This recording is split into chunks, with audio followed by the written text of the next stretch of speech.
Oh, good, you're here. I'm so glad you weren't in limbo about whether or not to attend class today.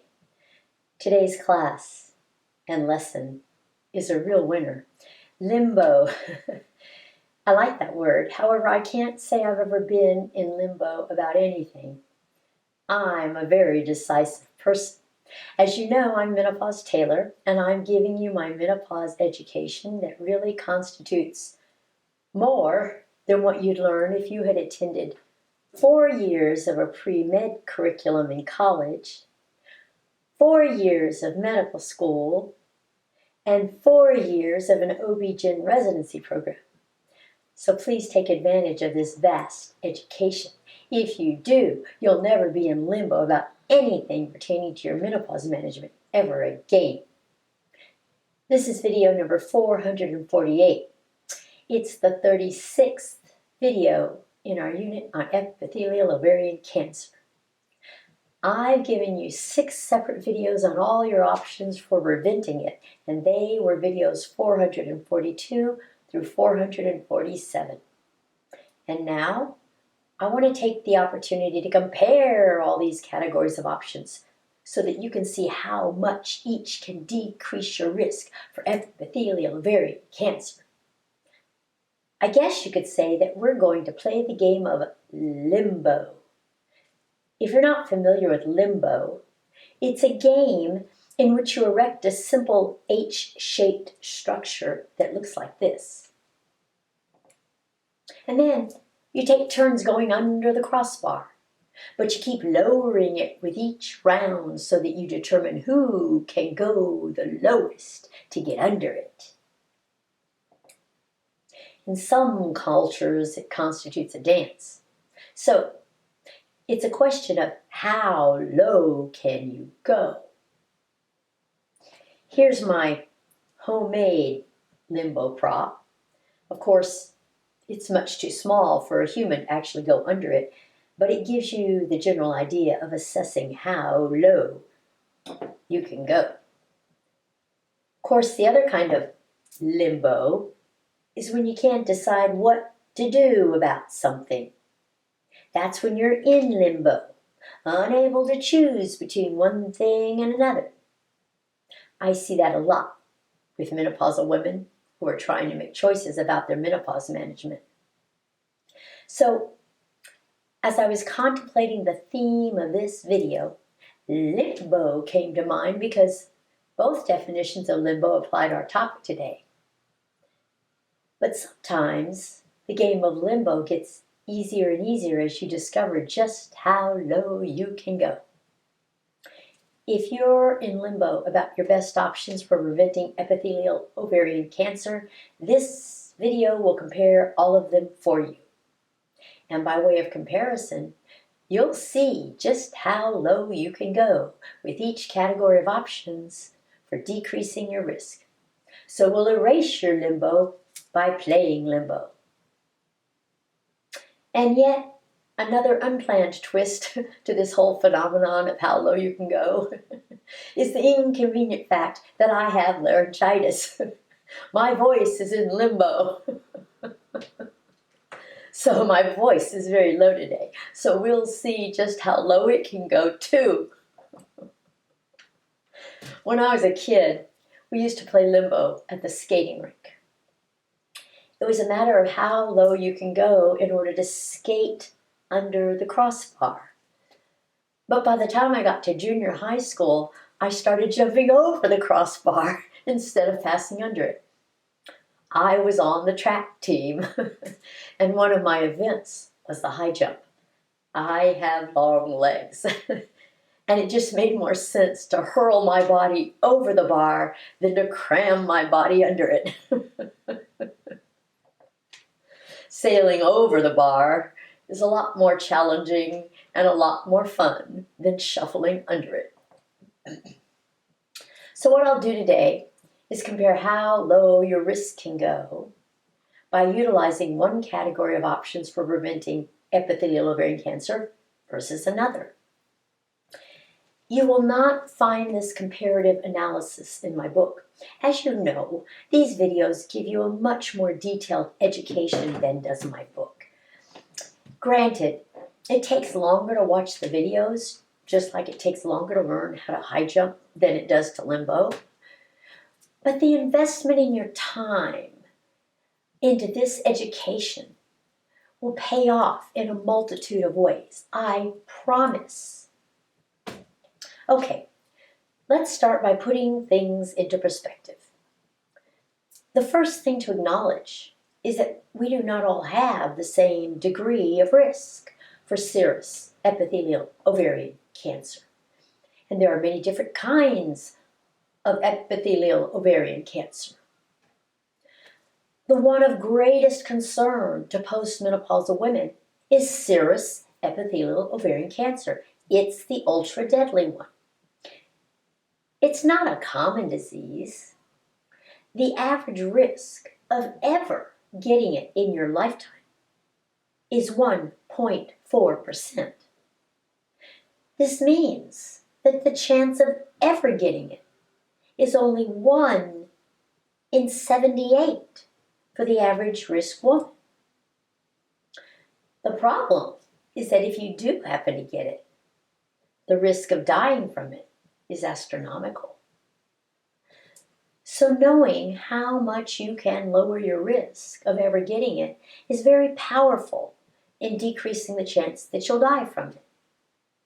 It's all about how low you can go. There are many different risk factors for serous epithelial ovarian cancer. These are the things that increase your risk of getting it. Videos 421 through 433 were all on the risk factors. I presented them category by category. Here's the huge list of risk factors that you've seen dozens of times now. So, there are 8 categories of risk factors. But despite the many categories of risk factors that can increase your risk, you later discovered that there are only 4 categories of preventive options.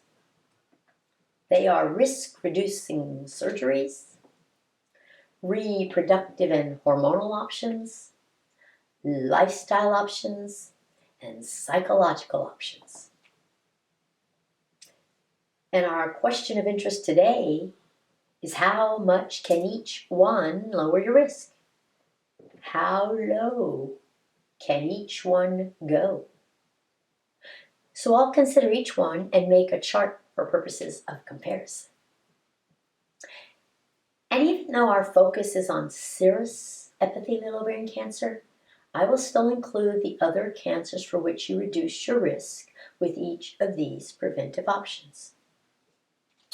Most women find that information very useful, but I'll focus in on comparing the degree of risk reduction for serous epithelial ovarian cancer specifically.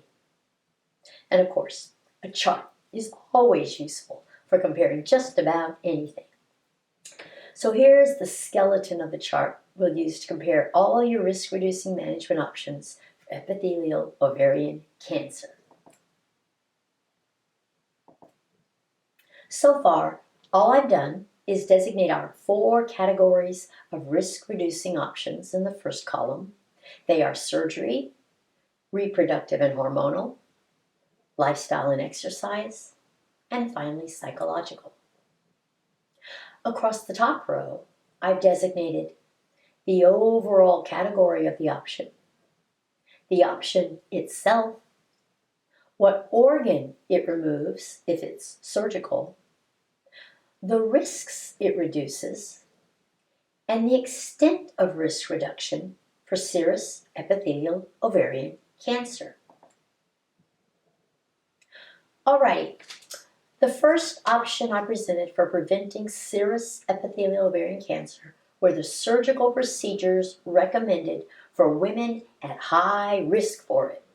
That was video number 442. These are the options recommended to women who have a hereditary genetic mutation for serous epithelial ovarian cancer.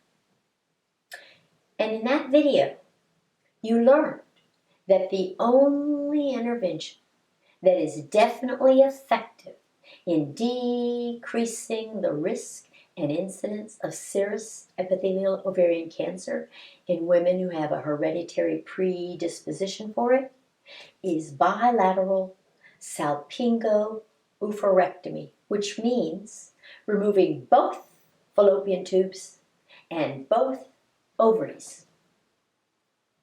That's the surgical procedure recommended by all of the guidelines. And you saw that removing both fallopian tubes and both ovaries lowers your risk of various different kinds of epithelial ovarian cancer. It lowers your risk of serous epithelial ovarian cancer by 90%. Endometrioid epithelial ovarian cancer by 34%, and clear cell epithelial ovarian cancer by 34%. And it also lowers your risk of breast cancer by 50%. Here's the isolated chart we made for that. But in that same video, you learned that you can go even lower than that, depending on the other reproductive organs you remove at the time of surgery. It boiled down to the fact that the more reproductive organs you remove, the more you lower your risk of not only serous epithelial ovarian cancer, but also of other reproductive cancers. Here's the chart we made in video 442 with all of the options for surgical procedures.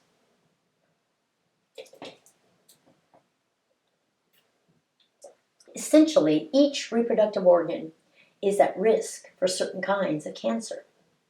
So the more of them you remove, the more cancers you erase or reduce. Here's our chart from 442 showing your cancer risk reduction for each individual organ.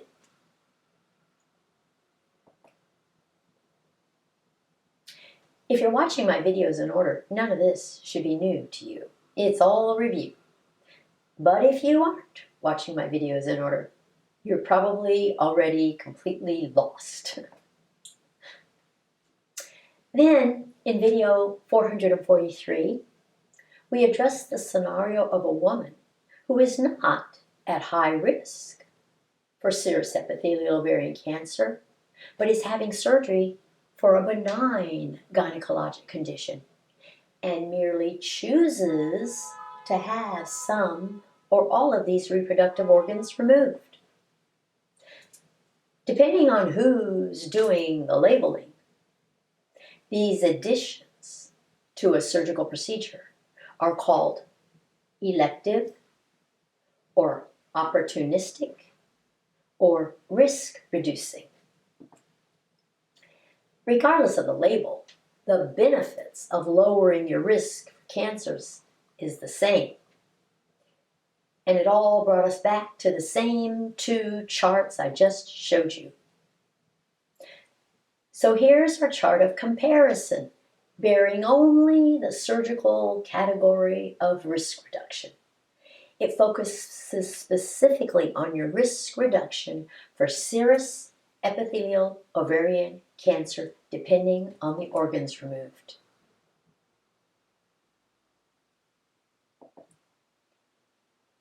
You can see that I've included both categories of surgery into one chart. Recommended risk reducing BSO for women at high risk, and elective, opportunistic, and risk reducing surgeries for women not at high risk. The key is to understand that you only achieve risk reduction of serous epithelial ovarian cancer if you remove both ovaries and both fallopian tubes. But that does not reduce your risk for cancers in organs other than your fallopian tubes or ovaries. So the bottom line with your risk-reducing surgical options in terms of how low you can go is 90%. The most you can lower your risk of serous epithelial ovarian cancer is 90%.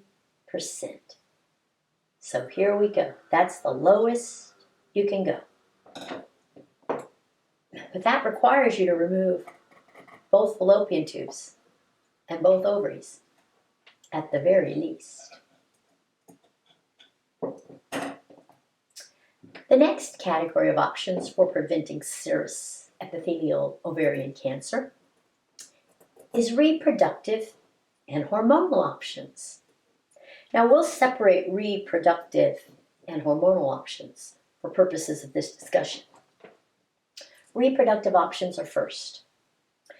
In video 444, you encountered a basic principle that forms the basis for your degree of risk for both serous epithelial ovarian cancer and breast cancer. The more menstrual cycles you've had in your lifetime, the higher your risk, period. We call this your menstrual life. It doesn't matter what contributed to your number of menstrual cycles, regardless of whether you had lots of menstrual cycles because of young age at menarche, few or no pregnancies, few or no months breastfeeding, infertility, use of infertility drugs, or late age at postmenopause.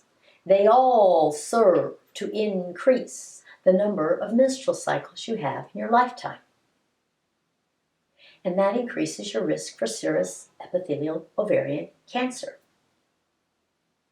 Well, in the realm of prevention, anything that decreases the number of menstrual cycles you have in your lifetime lowers your risk of serous epithelial ovarian cancer. So, older age at menarche, many pregnancies, many months of breastfeeding, and younger age at postmenopause all serve to lower your risk. Now, this video is about how low you can go. So we want to know how much you can lower your risk for serous epithelial ovarian cancer by being like the old lady who lived in the shoe and had so many children she didn't know what to do.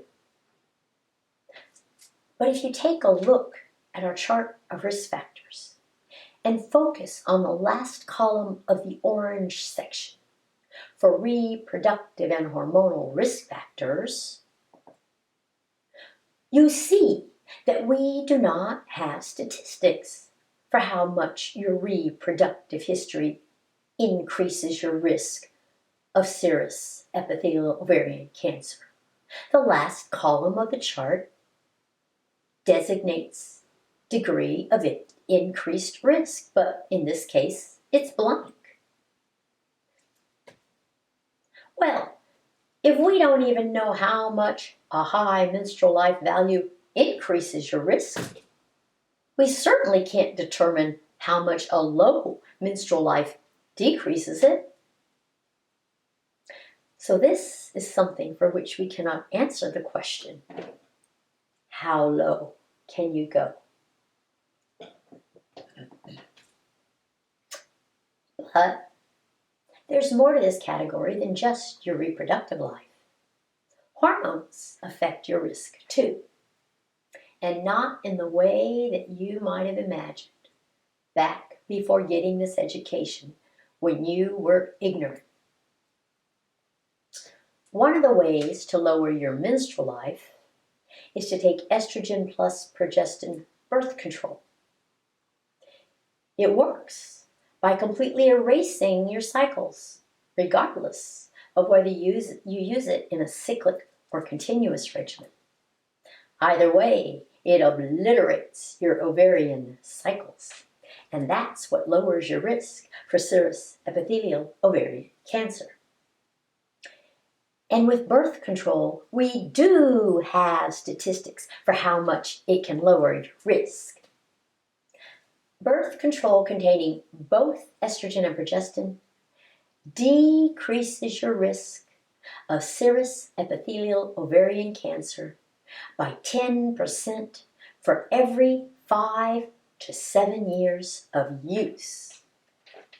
So how low you can go depends on how long you used birth control that obliterates your cycles.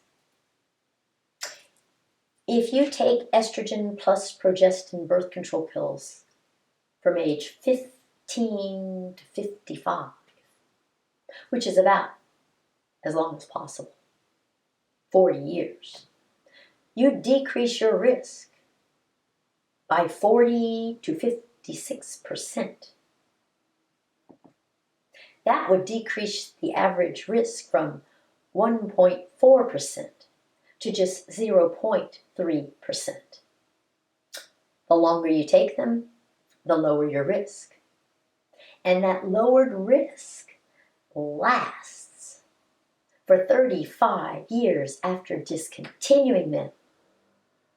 So if we now add this category of risk-reducing options to our chart, we get this. Now you see that I've added 2 more items in the second column for risk-reducing options. Low menstrual life, for which we cannot designate how low your risk can go, and estrogen plus progestin birth control, for which your risk can go as low as 56% of your original risk.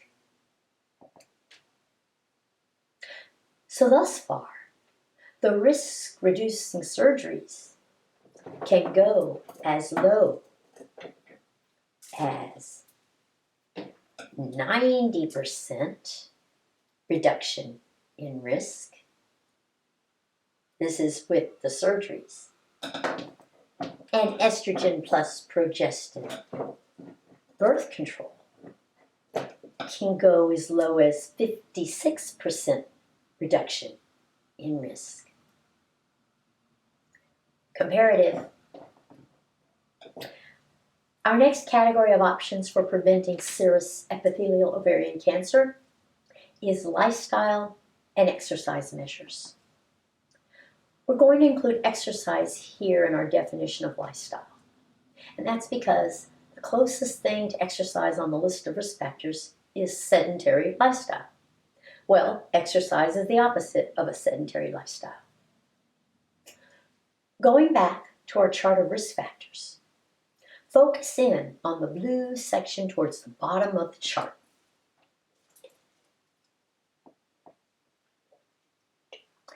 There you see that once again, we do not have statistics for how much lifestyle can increase your risk.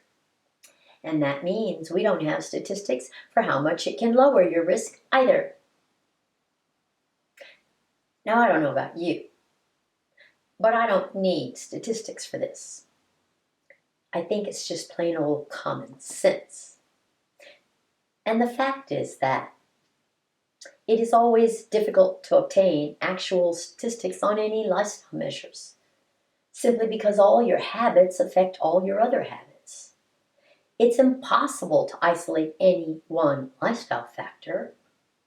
So we'll add this to our comparison chart with no statistics. So now we've added lots of unknowns. But we all know that every one of these lifestyle measures can kill at least 2 cancers with one lifestyle: serous epithelial ovarian cancer and breast cancer. Most of them can kill a lot more cancers than just those 2. It always bothers me when people get so hung up on statistics that they blind themselves to common sense. But I guess the problem with common sense is that it's not very common. I guess it's gone about as low as it can go. And now for our final category of options for preventing serous epithelial ovarian cancer: psychological factors, specifically stress and depression. Take one more look at our big list of risk factors for epithelial ovarian cancer. There at the very bottom is the psychological category. But alas, unlike the categories for reproductive and lifestyle factors, we have statistics for it. Stress can increase your risk for serous epithelial ovarian cancer by 6 to 20%. And depression can increase your risk by 30%. I don't know about you, but I find those figures shockingly high. I don't disbelieve them. I just find it difficult to fathom being able to quantitate them in the first place and discovering that their impact is so significant. The good thing is that you can control these two things to quite a significant extent, too. Unfortunately, we do not have statistics for how much avoiding stress and depression can lower your risk. It could be to the same extent that they increase it, but not necessarily. Just because a risk factor can increase your risk to a certain degree does not mean that avoiding that risk factor can decrease it to the same degree. This is particularly true when a risk factor does not act in isolation.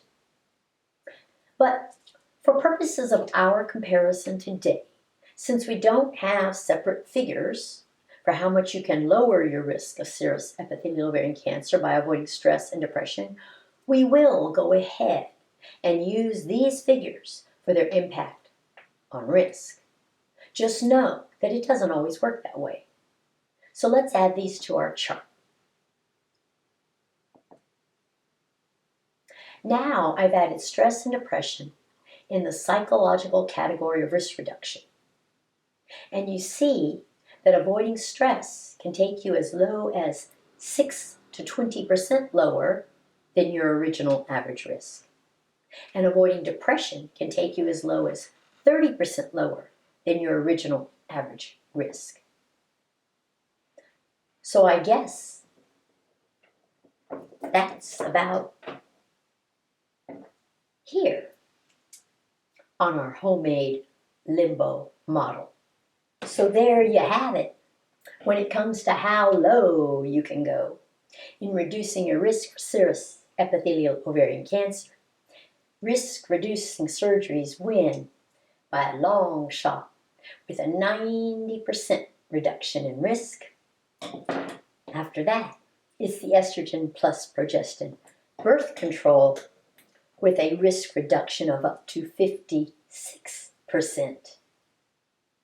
After that, we have statistics for avoiding depression for a 30% reduction in risk and avoiding stress for a 6 to 20% reduction in risk. Obviously, we do not have statistics for how low you can go with reproductive or lifestyle and exercise risk reducing options. But I would bet that the reproductive and lifestyle options can take you lower than the psychological options. But that's just my theory. I would guess that they can lower your risk on the order of about 40 to 50%. This would make sense from a purely scientific standpoint. So, if you're in limbo about how to lower your risk for serous epithelial ovarian cancer, use these comparisons to decide which ones are right for you according to how low you can go. The last chart bearing all the categories is your summary, and you can find it at menopausetailored.me or via the link in the description box. And that does it for prevention of epithelial ovarian cancer. Next week, I'll discuss menopause management after risk-reducing surgery for epithelial ovarian cancer. It's just so great to know that this education is going to change your life for the better forever. If you've been in limbo about scheduling a consultation with me, now is the time to hurl yourself over the crossbar and just do it. It's way better than trying to scoot under the bar without having everything tailored specifically to you.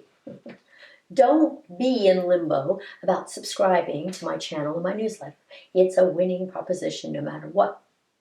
And don't be in limbo about following me on Facebook, Instagram, Twitter, and TikTok. See you next week, my dears. Bye.